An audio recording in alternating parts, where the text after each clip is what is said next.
Bonjour, bienvenue dans cette nouvelle vidéo. Donc aujourd'hui, nous allons parler que demandent les parents, intelligence artificielle et versus réalité. Alors pourquoi ce thème? Donc comme vous le savez, les thèmes que je développe dans cette vidéo, c'est ce que je vois alors déjà aussi bien dans le collectif, où nous avons beaucoup d'expérience, mais aussi dans les entretiens individuels stratégiques qui sont très intéressants, très enrichissants. Et je constate une tendance, vous êtes de plus en plus nombreux à dire sur votre projet de coaching scolaire ce que veulent les parents. C'est important d'avoir le bon, le bon vecteur de communication, en tout cas le bon angle de communication.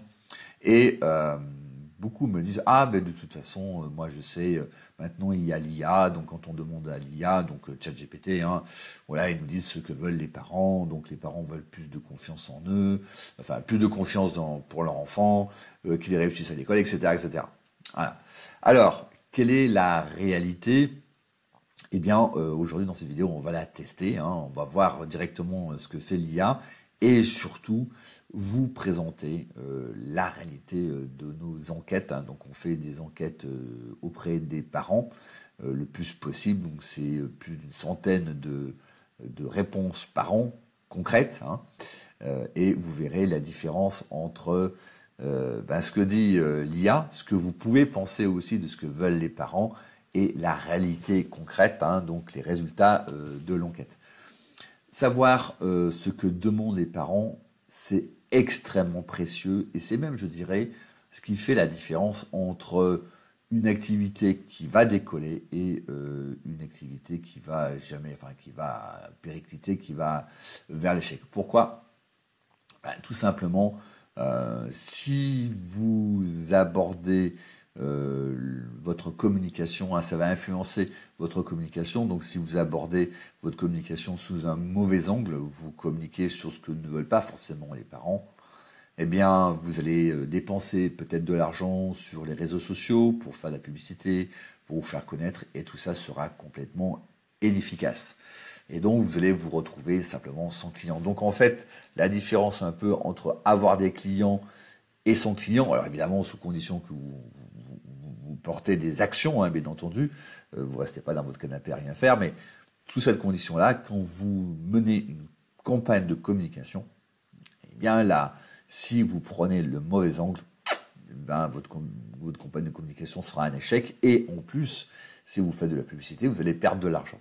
D'où la nécessité, c'est même stratégique, c'est même central, de savoir concrètement ce que veulent les parents, et je constate que vous négligez un peu trop cet aspect et que ça repose toujours sur du oui je pense que, oui c'est évident, oui mais l'IA maintenant je peux savoir ce que veulent les parents via l'IA. Donc on va tester tout ça et on va apporter des réponses, ce qui est extrêmement précieux pour vous parce que vous aurez dans cette vidéo, je vais vous donner les résultats que nous on a via les enquêtes que l'on fait versus ce que vous pouvez trouver sur l'IA. Avant de commencer, donc je vous rappelle, donc vous avez la formation gratuite, vous pouvez vous inscrire, donc vous avez le lien en description. C'est tout et on va directement sur notre sujet. C'est parti. Alors ce que demandent les parents, qu'est-ce qu'ils demandent? Alors déjà, il y a des choses où il ne faut pas parler, c'est vraiment à proscrire. C'est quoi? C'est les sujets à éviter, c'est l'échec scolaire. Je crois que je l'avais indiqué sur une autre vidéo où une personne, qui n'était pas du collectif, que j'avais vu comment on dit ça, que j'avais vu, j'en perds la parole, en entretien individuel stratégique, et justement qui faisait des conférences sur ce thème-là, et qui s'étonnait de ne pas avoir de clients en retour, de clients parents, oui, parce que c'est l'échec scolaire. Alors pourquoi ce sont des sujets à éviter, notamment l'échec scolaire, et l'autre, c'est le décrochage scolaire? Tout simplement, les parents ne veulent pas croire que leur enfant soit moins intelligent que les autres. Si l'enfant a des problèmes scolaires, s'il décroche au niveau de l'école, c'est qu'il y a un truc quelque part, mais mon enfant est intelligent. D'où d'ailleurs toute cette tendance de troubles d'apprentissage. C'est une vraie mode, je le dis à dessein, c'est de plus en plus, on voit évidemment les coachs du collectif, lorsqu'ils reçoivent des parents, il y a toujours, l'enfant, il a toujours un trouble, HPI, dyslexie, etc. Ça ne joue absolument pas. Je le répète, je fais une digression, le nombre de dyslexiques sévères, c'est 2%, entre 1 et 2% de la population. Ce sont des chiffres sur la Fédération de dyslexie européenne. D'accord? Voilà, donc je vous ramènerai sur ces sujets-là. Et pareil pour le TDAH. Voilà, je ferme la parenthèse. D'où ces nombreux sujets sur les troubles d'apprentissage. Tout simplement, pourquoi ça s'explique? Parce que les parents ne veulent pas croire que leur enfant est plus bête que les autres, qu'il soit limité. Leur enfant est forcément intelligent, donc évidemment c'est pratique de coller les étiquettes. Donc, si vous abordez en termes d'échec scolaire ou de décrochage scolaire, évidemment vous allez faire fuir les parents. Alors, ce que demandent les parents, eh bien on va demander tout simplement à l'IA. Donc là, je demande à l'IA, d'accord, donc tu es un coach expérimenté, dis-moi ce que veulent les parents, voilà, donc là, vous avez la réponse en direct, voilà ce que donne l'IA, donc ChatGPT, j'ai la version professionnelle, donc voilà, on ne peut pas dire que finalement tu as la version... et donc, on voit bien que le besoin numéro 1 dans la scolarité des parents, c'est la réussite. Ensuite, vous avez donc ils veulent des solutions claires qui fonctionnent, d'accord. Et donc il va donner un classement, voilà. Donc là, je repose la question. Les parents veulent quoi exactement? Donc là, je précise parce qu'en fait, c'est un petit peu trop vague. Et donc voilà, ce que veulent les parents. 1, que leur enfant réussisse, 2, qu'il retrouve confiance en lui, 3, qu'il travaille, qu'il faille le pousser, qu'il retrouve de la motivation, qu'il soit autonome et qu'il aille bien. Donc voilà les 3 par ordre de priorité, mais le besoin qui englobe numéro 1 qui me dit, c'est les certitudes que leur enfant va s'en sortir. Voilà, donc c'est ça. Et donc, pour résumer, donc vous l'avez vu en direct, vous ne rêvez pas, c'est que 1, évidemment, donc que leur enfant réussisse, donc 2, qu'il retrouve confiance en lui, 3, qu'il travaille sans qu'il faille le pousser, 4, donc là c'est dans l'ordre de priorité bien entendu, qu'il retrouve de la motivation, qu'il soit autonome, qu'il aille bien, et alors vous me direz donc en fait quand vous faites votre campagne de communication ou quand vous voulez communiquer auprès des parents pour avoir peut-être des rendez-vous de découverte, peut-être même quand vous faites votre conférence, vous allez évidemment communiquer sur ces titres-là. Même peut-être, par exemple, vous allez créer un site internet. Votre site internet va tourner autour de les 3 premiers messages qui font plus de 50% de la demande des parents autour de ça. Voilà.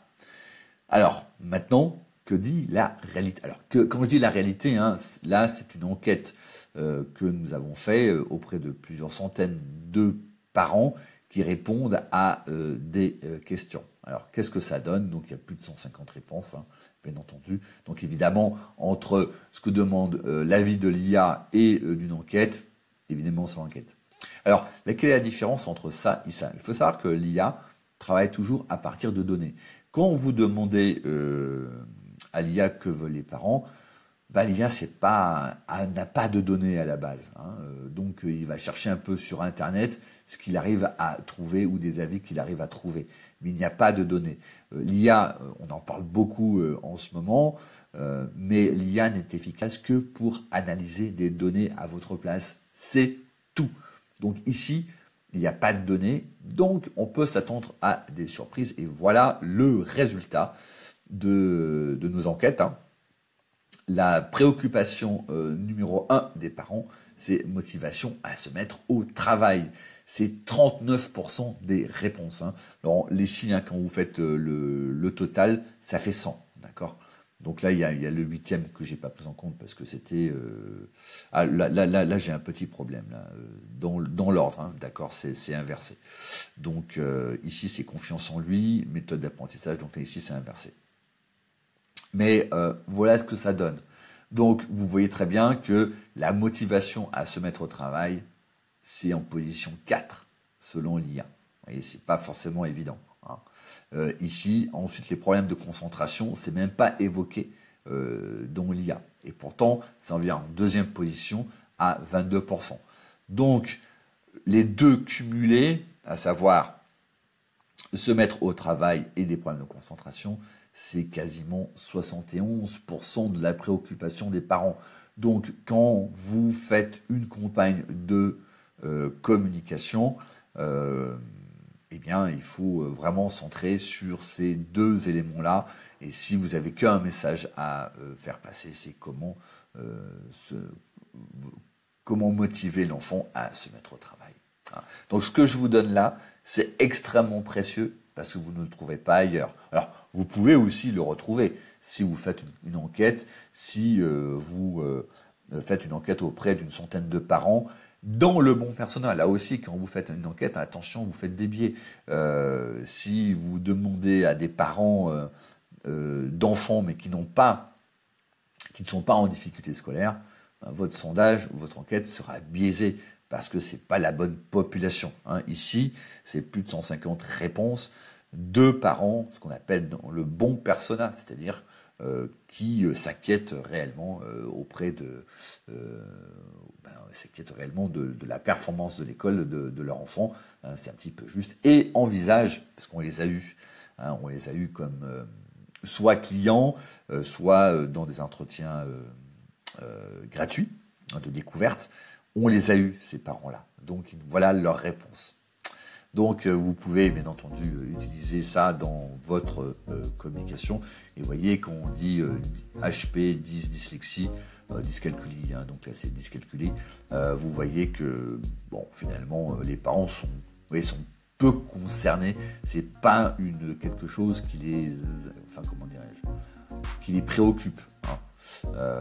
C'est que 10%. Donc là aussi, alors vous pouvez toujours communiquer si vous êtes spécialisé en 10 ou en HP ou en TDAH, mais oui, ça représente une toute petite partie de la population. Alors les enseignements de ça, donc vous voyez qu'il y a une vraie différence entre ce que peut vous donner l'IA et la réalité, donc la réalité de l'enquête que nous avons fait. Hein. Je le rappelle, auprès de parents de bons personas, parce que quand vous faites une enquête ou quand vous faites un sondage, le problème c'est de s'adresser aux parents qui sont susceptibles de vouloir un coaching scolaire. Hein, donc c'est pas évident à trouver, c'est pas une enquête que vous faites comme ça en interrogeant comme ça des parents. Hein, d'accord, ça c'est la première chose. Et deux, c'est ce qui va déterminer votre efficacité dans la communication quand vous vous adressez à des parents, aussi bien donc sur les réseaux sociaux, hein, si vous faites Facebook, Instagram, ou même vous faites une chaîne YouTube, ou que sais-je, et surtout quand vous faites de la publicité, parce que ce n'est pas la publicité qui va vous amener, le succès de votre activité. Si votre message dans la publicité ne correspond pas à ce qu'attendent les parents, vous perdez de l'argent. Votre publicité est complètement inefficace. Donc ce que je vous donne ici, hein, c'est relativement précieux, donc bien entendu, vous pouvez l'utiliser. Voilà, c'est tout pour cette vidéo, alors qu'il y a aujourd'hui un petit peu marketing, mais c'est très important, hein, vous êtes nombreux à vous focaliser sur l'offre, sur comment accompagner un enfant, mais pas suffisamment sur cet aspect-là. Alors c'est vrai que c'est pas votre métier, que bon, c'est un petit peu repoussant et c'est pas forcément motivant de s'attaquer à ces sujets-là, mais vous devez en passer par là à minima. Voilà, je vous dis à très bientôt. Un like si vous avez aimé, abonnez-vous à la chaîne, la formation gratuite donc en lien en description, et je vous dis à très bientôt. Ciao!